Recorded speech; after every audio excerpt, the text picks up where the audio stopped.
Comme après le tsunami de 2004, le tourisme va payer le prix fort après le séisme de Lombok qui a fait plus de 300 morts. Le bilan ne cesse de s'alourdir. Une nouvelle et violente réplique d'une magnitude de 5,9 a frappé, jeudi, l'île indonésienne de Lombok, déjà touchée 4 jours plus tôt par un séisme estimé à 6,9 sur l'échelle de Richter. Jeudi, dans son nouveau décompte, le ministre de la Sécurité a fait état de 319 morts et non plus de 164 comme évalué précédemment. Quelques 1400 personnes figurent parmi les blessés graves. En outre, au moins 270 000 personnes ont été déplacées. Plus de 350 répliques depuis la première secousse. L'activité sismique n'a guère cessé puisque les enregistreurs ont dénombré pas moins de 355 répliques de différentes magnitudes. Craignant à présent une crise humanitaire, des milliers de personnes se trouvant sans abri et sans eau potable, les équipes de secours se dirigent vers le nord de cette île de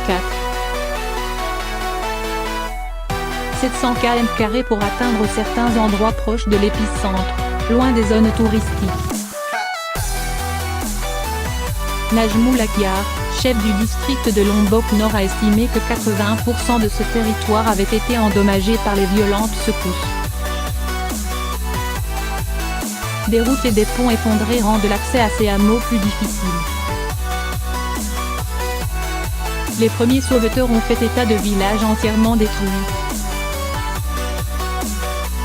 Nous attendons toujours des retours sur la situation dans certaines des zones les plus affectées dans le nord de l'île, mais il est déjà clair que le séisme de dimanche a été particulièrement destructeur, a déclaré le directeur de l'équipe de la Croix-Rouge à Lombok, Christopher Rassi. La première secousse a eu lieu précisément pendant la prière du soir dans ce pays musulman. 2 mosquées dans le nord de Lombok se sont effondrées. Les zones les plus touchées manquent de personnel médical, de nourriture et de médicaments. La Croix-Rouge indonésienne a indiqué avoir installé 10 cliniques ambulantes dans le nord. Exode de milliers de touristes. Comme en 2004 après le tsunami ou après les attentats de Bali en 2002, le tourisme risque de payer le prix fort dans l'archipel au 17 000 îles. Des milliers de touristes ont quitté Lombok depuis dimanche, craignant de nouveaux séismes, certains sur des avions supplémentaires affrétés par les compagnies aériennes, d'autres à bord de ferries à destination de l'île voisine de Bali.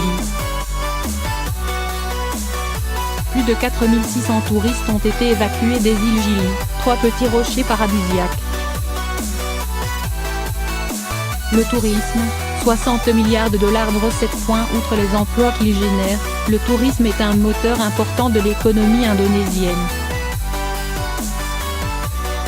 En 2017, il a contribué à hauteur de 5,8% à la formation du PIB selon le World Travel and Tourism Council et devrait, sauf accident, en représenter 6,6% en 2028.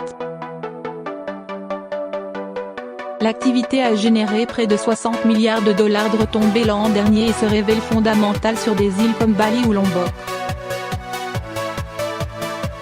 Cette partie touchée par le séisme est certes infime au regard de l'étendue du territoire indonésien. Mais elle concentre néanmoins un flux touristique ininterrompu toute l'année. Au total l'an dernier, sur l'ensemble de l'archipel, pas moins de 14 millions de personnes, 12 millions en 2016, ont fait du tourisme, parmi lesquels 162 000 Français. Une vingtaine de Français blessés. S'il est encore tôt pour évaluer l'impact de ce séisme sur le tourisme, le groupe Accor qui exploite un établissement situé à 80 km de la zone impactée reconnaît s'en sortir plutôt bien. À Paris, le ministère des Affaires étrangères recommande de différer les déplacements vers Lombok et les îles Gili. Il a mis en place une cellule de crise et a identifié, pour l'instant, 20 ressortissants français légèrement blessés, un seul ayant nécessité une hospitalisation.